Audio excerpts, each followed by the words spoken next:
हरे कृष्णा, राधे राधे।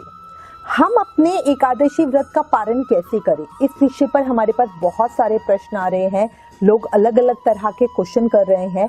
तो आज इस वीडियो में मैं आपको थोड़ा सा वही बता रही हूँ कि हम वो किस तरह से कर सकते हैं। देखिए, एकादशी व्रत पूर्ण तभी माना जाता है जब हम अगले दिन द्वादशी पर अपने व्रत का पारण करते हैं। ठीक है, पारण होता है अपने व्रत को कंप्लीट करना। ये उद्यापन नहीं होता। उद्यापन एक अलग चीज होती है। उद्यापन का मतलब होता है कि इसके बाद हम व्रत करेंगे ही नहीं, मतलब वो कंप्लीटली खत्म हो गया है। और पारण होता है कि हमने अपना ये वाला व्रत पूरा कर लिया है, पूर्ण कर लिया है। इसके लिए हम इस व्रत का पारण करते हैं। पारण बहुत ही ज्यादा जरूरी होता है। कई लोग एकादशी व्रत तो कर लेते हैं बट द्वादशी को सुबह उस व्रत का पारण नहीं करते। तो आप ये समझ लीजिए, इस तरह से उसका पूर्ण फल आपको नहीं मिलता है। अब आपको करना क्या है, द्वादशी की सुबह हर एकादशी व्रत का पारण टाइम अलग अलग होता है। ऐसा होता क्यों है? क्योंकि ग्रह चाल और नक्षत्रों के हिसाब से उसका एक टाइम दिया जाता है। एकादशी व्रत का पारण हमें द्वादशी तिथि खत्म होने से पहले करना होता है। तो ये हमें देखना होता है कि द्वादशी तिथि के भीतर ही हम अपने व्रत का पारण कर लें। साथ ही हमें हरिवासर का भी ध्यान रखना होता है। हरिवासर होता है द्वादशी तिथि का 1/4 अवधि जो होती है, उसे हरिवासर कहा जाता है। तो हमें उसके भी खत्म होने का इंतजार करना चाहिए। उसके बाद हम अपने व्रत का पारण करते हैं। सामत संप्रदाय से हमारा जो पारण समय होता है वो अलग होता है और वैष्णव समय से अलग होता है।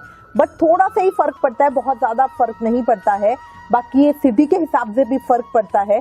तो अपनी हर वीडियो में हम आपको पारण समय बताते ही हैं। वो ऑल ओवर इंडिया का समय होता है।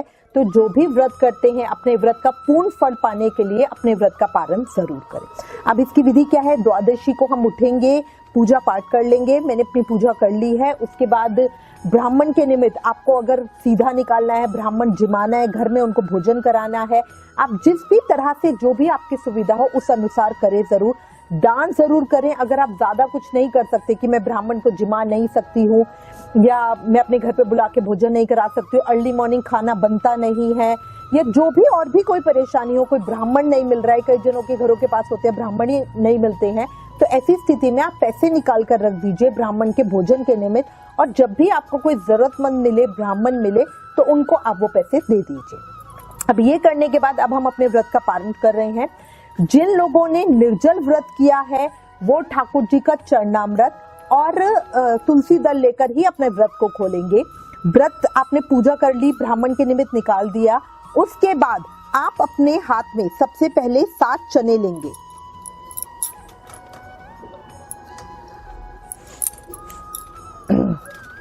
ये अपने हाथ में 7 चने लेंगे। ये भुने हुए 7 चने हैं।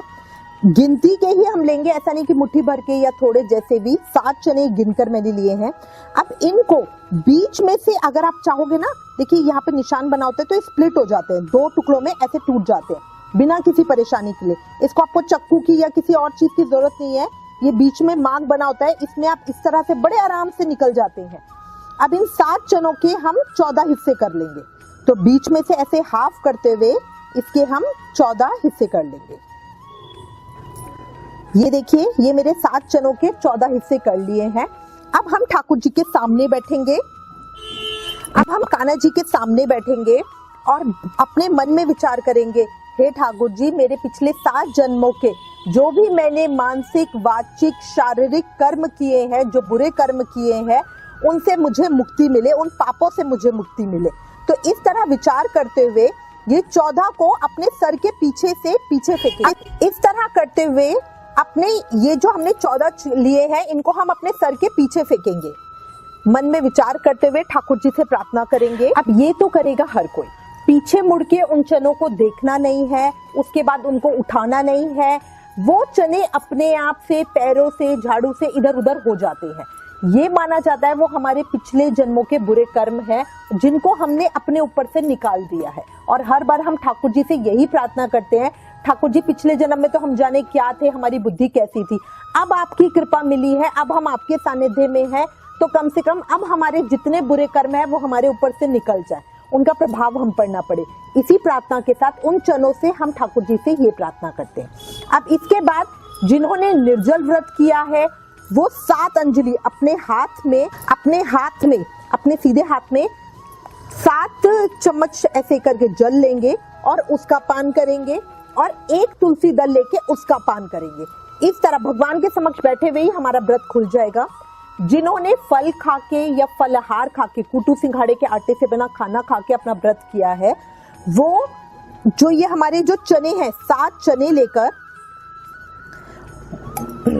वो 7 चने लेकर पहले अपने हाथ में, सीधे हाथ में उसी तरह 7 चम्मच जल लेंगे। जो चरणामृत होगा ठाकुर जी का, जिससे आपने ठाकुर जी को नहलाया है, उस जल से 7 चम्मच हाथ में डालेंगे और उसका पान करेंगे। फिर 7 चने हाथ में लेंगे और उनको खाएंगे। ठीक है, ये होगा जिन्होंने फलाहार से किया है। अब कई लोग प्रश्न करते हैं कि आज हमने एकादशी व्रत किया है और अगले दिन उनका कोई व्रत होता है, जैसे प्रदोष का व्रत है या कोई साप्ताहिक व्रत होता है, सोमवार का, वीरवार का, इस तरह का व्रत है, तो वो क्या करें? देखो, तब भी उन्हें अन्न से पारण करना बहुत जरूरी है। वो क्या करेंगे? जब ठाकुर जी के सामने पूजा करी है, वो अपने दूसरे व्रत का संकल्प लेंगे, उससे पहले अपना ये वाला व्रत खोलेंगे। तो कैसे करना है? ठाकुर जी के सामने उसी तरह बैठ के प्रार्थना करेंगे, अपने सर के ऊपर से 7 चनों को निकालेंगे, उसके बाद 7 अपनी अंजलि के अंदर 7 चम्मच जल डालेंगे, चरणामृत डालेंगे, उसका पान करेंगे। फिर हाथ में 1 तुलसी दल लेंगे और 1 चावल का दाना लेंगे, सिंगल चावल का कच्चा दाना, ठीक है, ज्यादा नहीं, 1 चावल का दाना लेंगे, तुलसी दल लेंगे और उसको मुंह में डालेंगे। और इस तरह हमारे व्रत का, जो हमने एकादशी व्रत किया है, उसका पारण हो जाएगा। इसको अन्न खाना नहीं माना जाएगा।